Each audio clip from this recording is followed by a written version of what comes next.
One of the greatest skills that you can ever learn is the skill to read. One of my greatest accomplishments from the previous years was the ability for me to actually read non-fiction, non-imaginative books.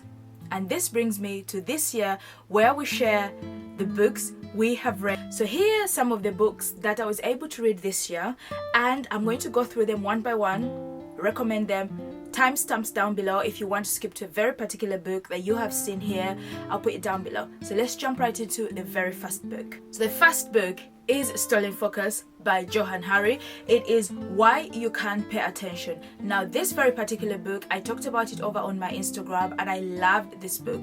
This book is based on our focus, our attention, and why we struggle to pay attention. It was published in 2023, so it's a new latest book, so very relevant to the current times that we're going through. One of the light bulb moments in this book is on page 18. On that page, he particularly talks about how many times an average person touches his phone. And he estimated that an average person touches their phone over 2,617 times in 24 hours. So once again, on page 27 in this book, he goes again to talk about practical examples. He gave an example about a scientist that, the internet and the phones, it was not affecting him as a parent, but it was affecting him as a scientist, because all the time, all he did was check, US presidential things that were coming out, and he realized that as a scientist, the internet was affecting him more, and therefore he was focusing less, thinking by being on his phone he was being very productive, but actually he wasn't being productive. I love this book because it made me understand the internet, the phones, the technology, and it goes back to all the technology days. Without technology, the evolvement of everything. It talks about also Google and the founders of Google, all that kind of thing, and how they started this whole internet thing, and now they're backtracking and they're saying, hold on a minute, I think we made a mistake, and I think this is getting too far, and there are a lot of things that we do not know that are still in the making, that are still going to steal your focus and your attention.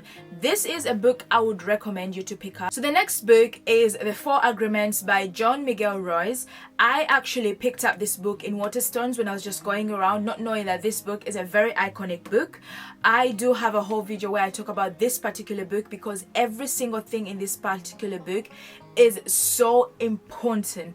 I read this book last month. It's one of the latest books that I have just recently finished reading, and I cannot recommend you any much further to read this book.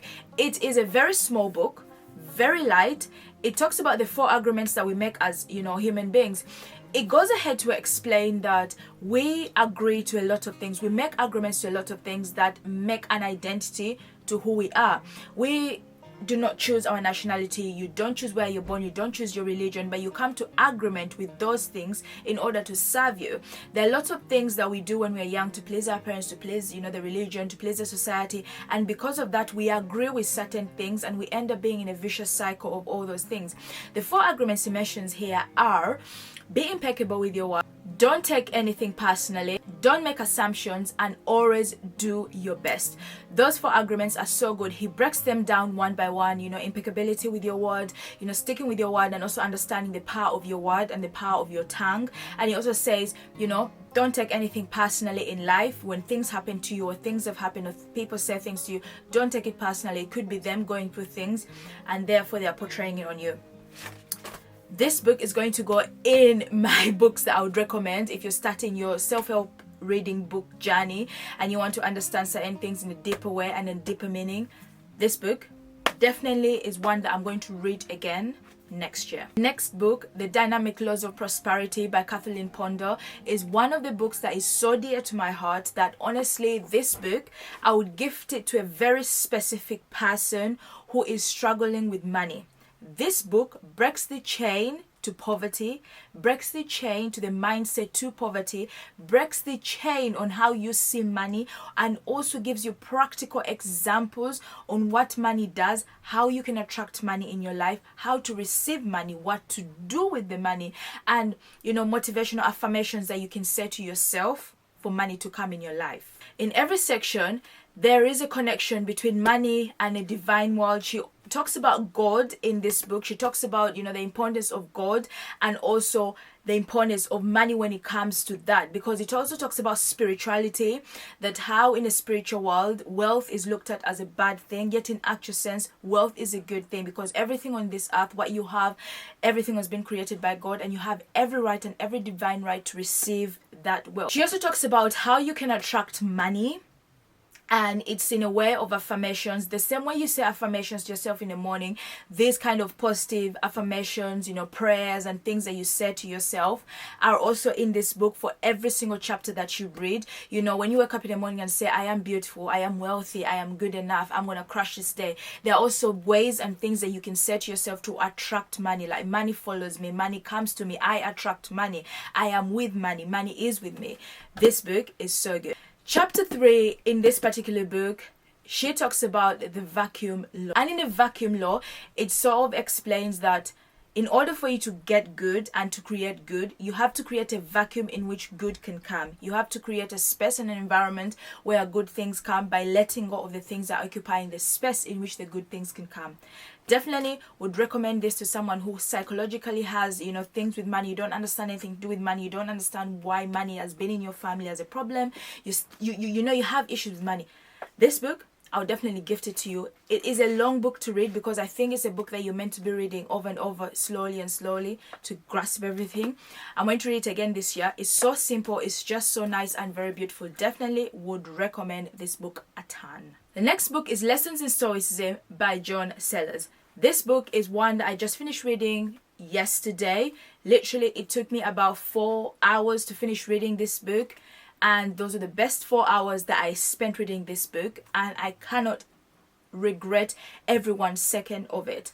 The reason as I'm saying this book is that I have always been afraid of Stoicism. Not afraid of Stoicism, but I've always found that Stoicism is very heavy to grasp because of how complex but how simple Stoicism is and Stoic people are. And I've tried picking up a book and I find it too heavy. So when I picked up this book, I just absolutely fell in love with this book, and I would definitely recommend you to get this book if you're getting into the self-help, self-love sort of journey. It is a very short book to read. Just a couple of hours, you are done. But I'm telling you something, you are going to highlight this book from the beginning to the end, because this is what I did in this book. Literally highlighted the whole entire book. But if you're not familiar with Stoic people and Stoicism, it's literally these kind of people that similarly live to monks. For me, monks and Stoic people are kind of in a way similar in my own understanding from what I have learned and understood. And it's mainly about Stoic people, the philosophers of Stoicism, and what they stand for. They stand for things like you can live a life living on things that you cannot control. There are lots of things in life that you cannot control as a person. You can't control death. You can't control the fact that you're going to get sick. You can't control the fact that a family member is going to get sick, or you're going to lose money in that business, or someone is going to react a certain way. So it focuses more on you living a life where you can live in which you can control the things you can control. However, it also explains that there is little things that as human beings we can control, but the main thing is our judgment towards so many things in life. In this particular book, he also explains that there are so many things as human beings that are so much out of our control that we cannot control. For example, on page 17, he says, none of us have chosen our nationality, birth, gender, age, skin color, or sexual orientation. Yet all these things will have a significant impact on the shape of our lives and how we get to live.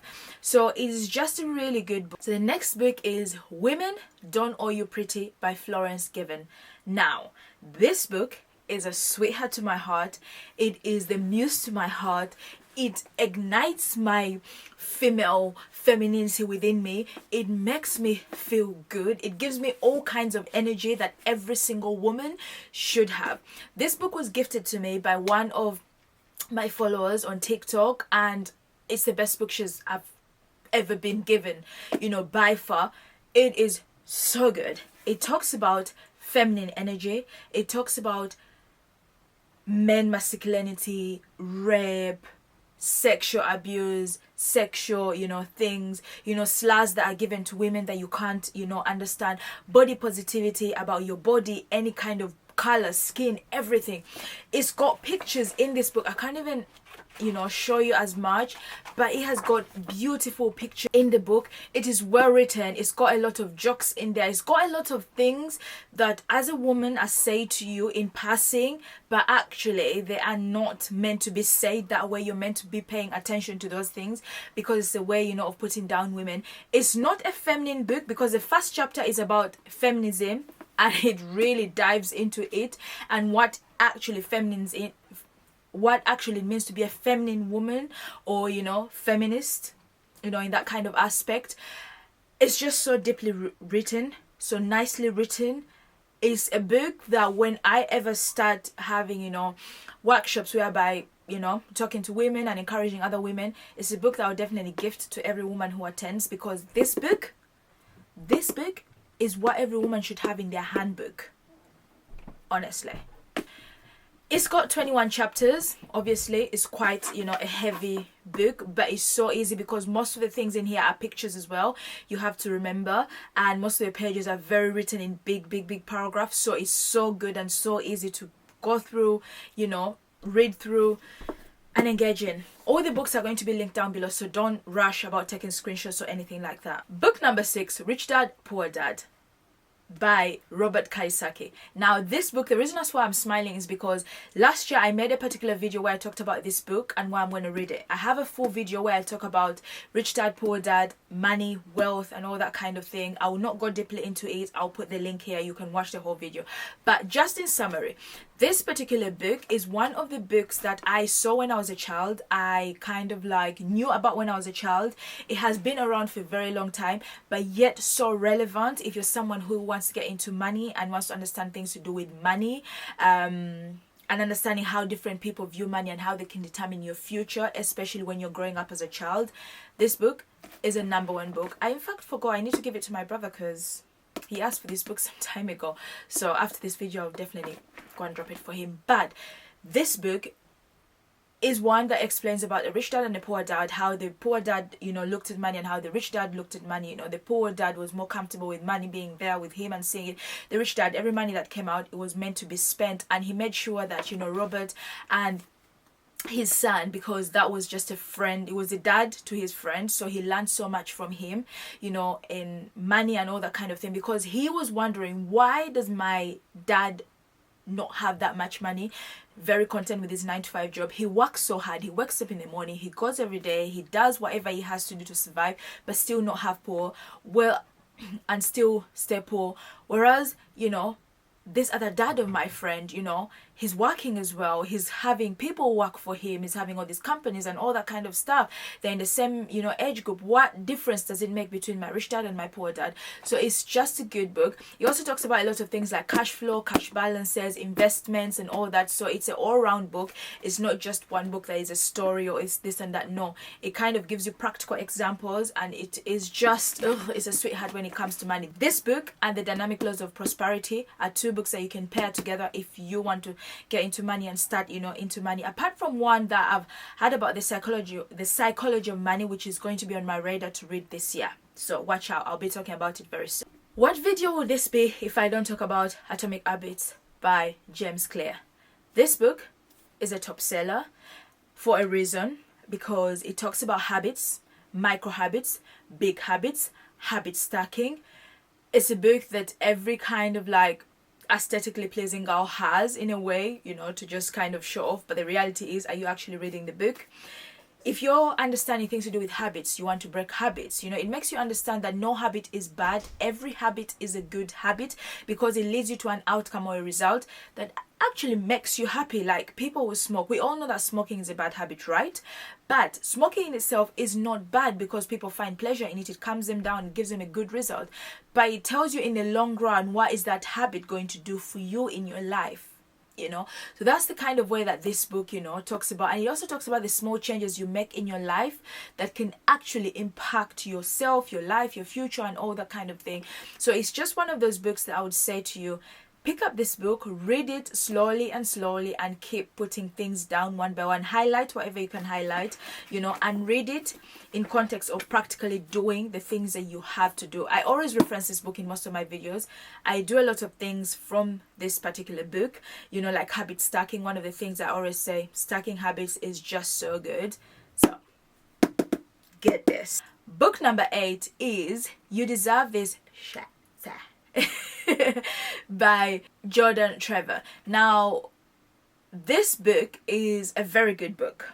The reason that's why I'm calling it a very good book, it's a very good book for a beginner in self-love and understanding this whole self-love journey and self-improvement. But if you're someone who is deeply rooted into self-love and you read a lot of books, this book is very simplified compared to other books. You can't compare this book to Atomic Habits in a way, although they're very different, if that makes sense. I love this book because it's a book that I can give to every beginner when you're starting to read, because it talks about things like waking up early, meditation, gratitude, appreciating the small things, you are what you are, being honest with yourself, comfort zones, things that you probably do hear about, but it's practical. It also talks about his life and all that, separate yourself from familiarity, a couple of things in this book that are really, really good. Mindset. I read the book to the very end and I love this book. It's simply written in very simple ways and simple English, not too much complicated. I would say pick it up if you're, starting to understand why you should wake up early in the morning, why you should journal, why your mindset really matters, those aspects of life. Definitely do pick up this book. Don't rush. So I would say pick this book up first and understand it. Research on stoicism before you actually read it, because you'll be hit with a lot of things and you can stack it with the 4 arguments like this.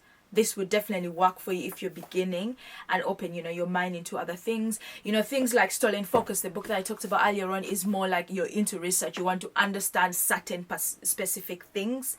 But these ones are very much more general. Then book number 9 is Why We Do the Things That We Do by 𝐃𝐈𝐒𝐂𝐋𝐀𝐌𝐈𝐄𝐑. Now, this book makes you understand so many things. It's a psychology book. Now, I'm not so much into psychology because I feel like it wrecks my head, but that is something that I'm going to learn about to understand psychology. Even psychological movies, they wreck my head, but sometimes I'm like, I'm going to challenge myself to go through this whole entire movie. But anything to do with psychology is not a best friend of me. However, I picked up this book and I somewhat enjoyed it in a way because it questions everything. It questions why you're happy and why you should be happy. It questions why you think that way. It talks about illusion. If you've heard about right brain, left brain, some people are saying I'm left brain, some people say I'm right brain. It's just so important to read this book. This book, he talks about so many things in his life whereby, he was let go, because of something that happened in that particular camp or group where he was.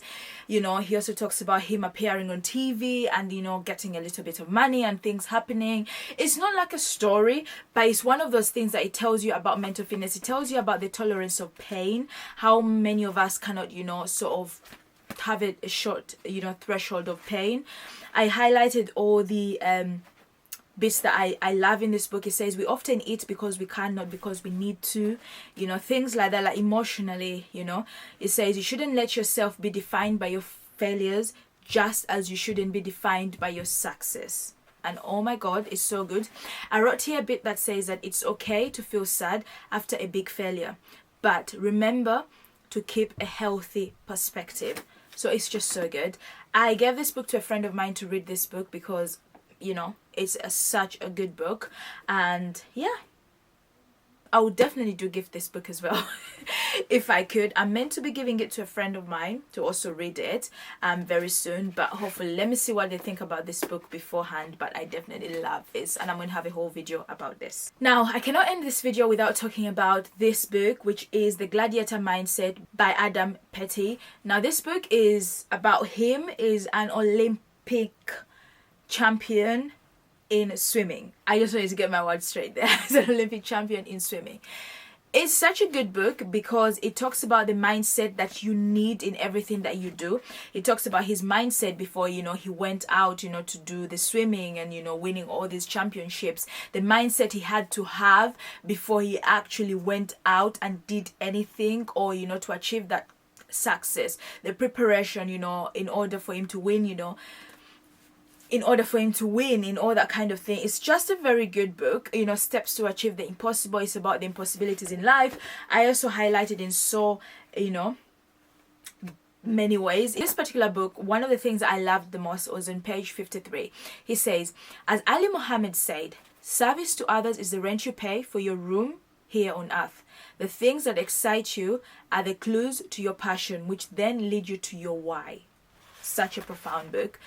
Also on page 104, I highlighted something that says, your friends are a reflection of you. And remember, the sky would be a lonely and dull place if there was only one star shining. So there is room for everyone to thrive. There is room for everyone to get everything. Don't hold yourself back thinking that there's so many YouTubers, I can't be one.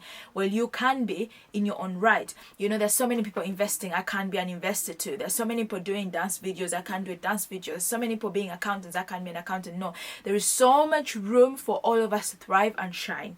This is why I love this book.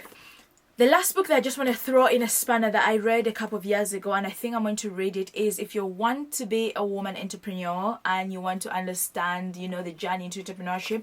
This is one of the books that I read, which is #GirlBoss, and this is by Sophia Amorosa.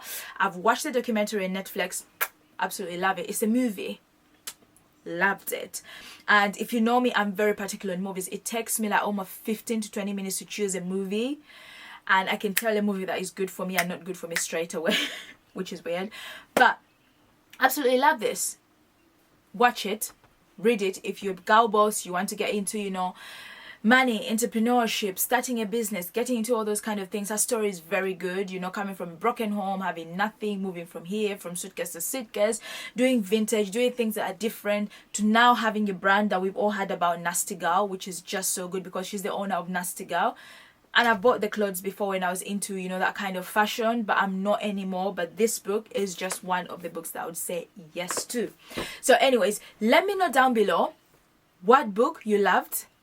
Give me ideas of books that you think I should read, because other people would be reading your comments and they would definitely love, you know, to see those books. And also I want to kind of like peep through. You never know, I may be picking a book from one of your recommendations here, and if I do, I will definitely mention you in my next year's or next time or next month's, you know, video on books that I've read. So use those comment section down below very wisely, because you could be the one on my radar. But those are some of the books that I've read. I'm hoping next year I'm able to read at least 50 books, you know, trying to read 10 books in a month. I don't know how I'm going to do it in what space of time, but I'll try. I'll not push myself. I'll just do my best. Just like the 4 Agreements book says, do your best in anything, you know, at least try. Anyway guys, thank you so much for watching this video. I hope it has inspired you. I hope you can pick up some books that you can read and get into the habit of reading. It is a skill that you really would like to have. Anyways, bye bye.